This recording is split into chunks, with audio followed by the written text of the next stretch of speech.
추석 연휴를 맞아 준비한 특별 인터뷰. 오늘은 대구 중남구의 살림을 책임지고 계신 김기웅 국회의원과 함께합니다. 어서 오세요. 네, 반갑습니다. 네. 김기웅입니다. 네, 먼저 대구 경북 시도민에게 추석 인사 한 말씀부터 전해주시죠. 네, 교통방송 청취자 여러분, 또 대구 경북 시도민 여러분 안녕하십니까? 김기웅입니다.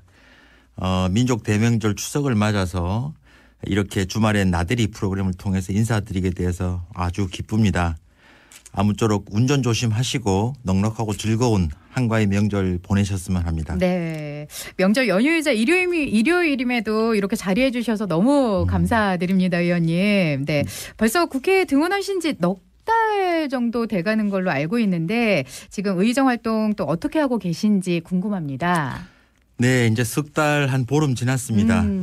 두 가지인데 한 가지는 제가 평생 몸담아 왔던 게 이 외교 통일 분야입니다. 네. 그래서 이 분야에서 저희 당 국민의 힘을 위해서 또 우리 대한민국을 위해서 입법이라든가 정책 쪽에서 제가 좀 열심히 뛰고 있고요. 네. 또 다른 하나는 저희 지역구 대구 경북 특히 그 대구 중구 남구의 발전에 필요한 예산 확보라든가 이런 주민들의 삶을 조금이라도 나게 해보려고 제가 노력을 하고 있습니다. 네, 바쁘신 만큼 또 그 마음만큼 더 나아질 우리 지역이나 사회를 좀 바라게 되는데요.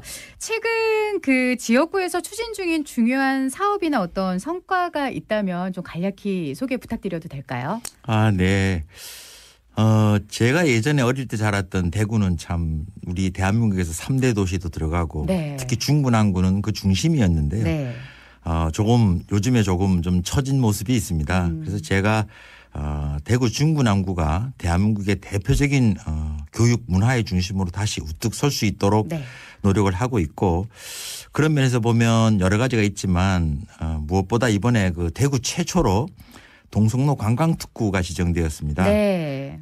또 올해에도 이 관련해서 버스킹 광장 조성이라든가 이런 것들이 이제 지역 특성 살리기 사업으로 선정도 됐고요. 그래서 아마 한 35억 원 정도 국비 시비가 아마 투입될 예정이고요. 네. 앞으로도 이런 맥락에서 관광특구 지정을 좀 계기로 해서 많은 예산 지원이나 규제 완화가 이루어지도록 노력하고자 합니다. 네, 대구의 또 첫 관광 특구가 될 동성로도 기대가 되고 의원님 말씀처럼 좀 교육 문화로서 좀 위상이 높아지는 대구 남구도 기대를 해봅니다.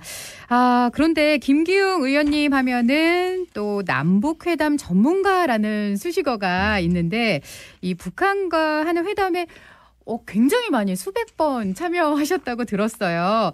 혹시 의원님 그 뭐 회담 중에 재미있는 일화 같은 거 들려주실 네. 수 있으실까요? 뭐 어떻게 다 많은 일화가 있습니다. 그리고 네. 또 말씀드릴 수 있는 것도 있고 네. 아직은 뭐 말씀드리기 아무래도. 어려운 있는데 네. 제가 그 90년부터 했습니다만 재밌는 거 하나는 소개해드려도 될 것 같습니다. 네, 네. 뭐냐면 북한의 회담 대표들이 참 그 두려워하는 게 있습니다. 어떤 건가요? 뭘 두려워할까 싶으실 수 있는데 네. 우리가 그 사람에 대해서 좋게 얘기해 주는 겁니다. 좋게 얘기해 주는 걸 두려워하나요? 언뜻 뭐 무슨 말이지 하실 수 있는데 네. 실제 사례를 하나 말씀드리면 네. 이제 저희가 회담을 마치고 오면 우리 기자분들이 네. 상대방 그 북한 대표가 어떤 사람이냐고 많이 질문을 하거든요. 네.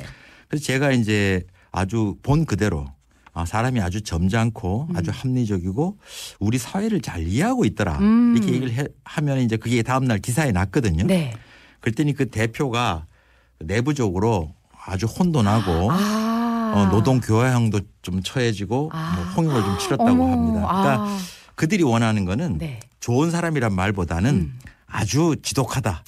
뭐 말이 안 통한다. 이런 평가를 듣는 걸 원하고 있고 사실 네. 좋다고 합니다. 아무래도 사회적으로나 문화적으로 또 차이가 있을 테니까요. 저희가 네. 생각하는 것과 또 다르기 때문에 그럴 수 있겠네요. 근데 또 의원님 통해서 이렇게 몰랐던 약간의 비화를 또 알게 되니까 흥미롭기도 하고 재밌기도 합니다. 근데 의원님은 또 국회의원이시기 전에 통일부 차관을 역임하시고 또 통일부와 외교부에서 한 약 30년 근무하신 것으로 알고 있는데 이 통일 외교 분야에 종사하시게 된 어떤 특별한 이유가 또 있을까요?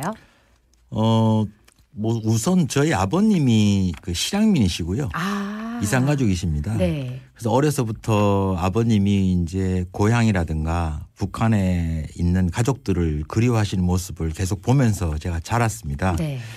그러던 중에 89년에 독일 베를린 장벽이 무너지고 그다음에 독일이 통일되는 걸 보면서 아 이제 우리에게도 통일의 시대가 오겠구나 이런 걸 기대하면서 그 과정에 제가 조금이라도 도움을 좀 되어보자. 그런 마음에서 통일 분야 쪽에 이 분야 쪽에 헌신하게 되었습니다. 네, 와, 그 동기 때문에라도 의원님 그 마음 때문에라도 더 이렇게 애써 주실 것 같은 그런 생각이 드는데 통일 분야에 일생을 바치신 만큼 아무래도 통일에 대한 또 애정도 남다르실 것 같고요.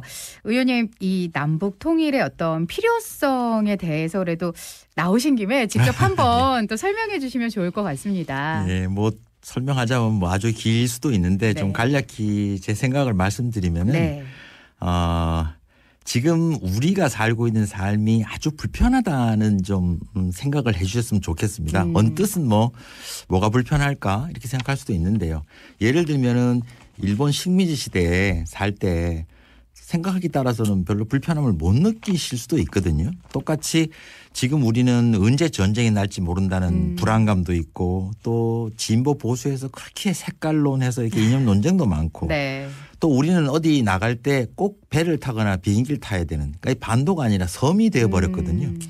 이런 것들이 사실 우리의 삶을 많이 제약하고 있고 불안하게 하고 있고 그런데 통일이 된다면 이 모든 것이 사라질 뿐만 아니라 전쟁의 공포 없이 태평양이나 유라시아를 잇는 반도 경제 허브로서 국제적 위상은 물론이고 경제적으로도 크게 도약할 수 있다. 네. 이런 점에서 통일에 대해서 우리의 미래가 걸려있는 좀 중요한 과제다 이렇게 생각을 해 주셨으면 좋겠습니다. 아무래도 많은 사람들이 좀 경제적 관점에서 이 통일을 많이 바라보잖아요. 통일을 하게 되면은 그런 부분에서도 좀 해소 등을 기대할 수 있겠죠. 그러니까 분단에 따른 비용을 언뜻 좀 추계가 안 돼서 그런데 네. 우리 안보 비용이라든가 분단으로 해서 우리가 지금 사회적으로 내고 있는 비용들이 굉장히 큽니다. 그런데 통일이 이루어질 경우에 뭐 통합에 따르는 일시적인 뭐 소위 말하는 통일 비용이라는 게 들어갈 수 일부 있지만 사실은 그건 일시적인 거고 독일의 사례를 보더라도 한두 해는 힘들었지만 그 지금까지는 다시 유럽의 최고 강국으로 부상하지 않았습니까? 그렇죠. 그래서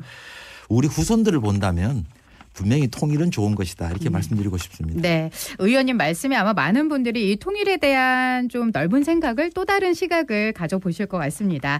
의원님 그럼 지금 현재 추진 중인 그런 입법 계획은 또 어떤 게 있으신가요? 예, 제가 그 북한 인권법이라든가 남북관계 발전법 개정을 뭐 진행하고 있습니다만 이 외에도 특히 최근에는 새로운 특별법 제정을 하나 준비하고 있는데 네. 지금 오물풍선 날아오면서 뭐 불도 나고 뭐 이렇게 다치는 분도 계시지 않습니까? 네, 피해가 많습니다. 예, 그래서 네. 그 전에 뭐 연평도 포격도 있었고 그래서 북한이 도발을 했을 때 우리 국민들의 뭐 신체라든가 재산상 피해가 생길 수 있었고 또 생긴 경우도 있는데 저희 현재 실정법상은 마땅한 적용할 법이 없어요. 그렇네요. 그래서 이제 피해 보상이라든가 지원이 잘 안 되고 있어서 네.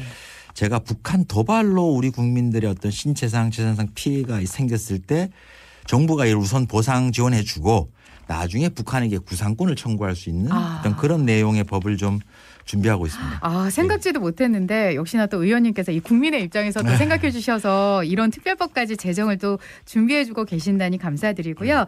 근데 의원님 이번 추석 연휴가 수요일까지인데 어떻게 의원님은 특별한 계획 없으신가요? 사실 제가 국회의원이 된 뒤에 항상 마음에 큰 빚이 하나 있었습니다. 네. 저를 이 지역의 대표로 뽑아주신 우리 주민 여러분 한 분 한 분을 좀 많이 뵈야 되고 또 말씀도 듣고 해야 되는데 좀 많이 부족하다고 생각하고 있습니다. 그래서 이번 연휴에는 큰 마음을 먹고 뭐 시간이 허용하는 한 최대한 부지런히 재래시장, 뭐 소상공인, 경로당 이렇게 찾아뵙고 말씀 좀 듣고 하려고 노력하고 있습니다. 아니 근데 의원님 제가 또 보니까 지역민들 함께하는 축제에도 굉장히 많이 참여하셨던데 뭐 대명동 치맥 축제도 참여하시고 또 대구 문화유산 야행 등에도 참여하셨는데 그렇게 좀 지역민들 가까이서 만나면 주로 어떤 얘기들 많이 하세요? 대부분은 뭐 좀 잘하는 얘기를 하시고요. 네.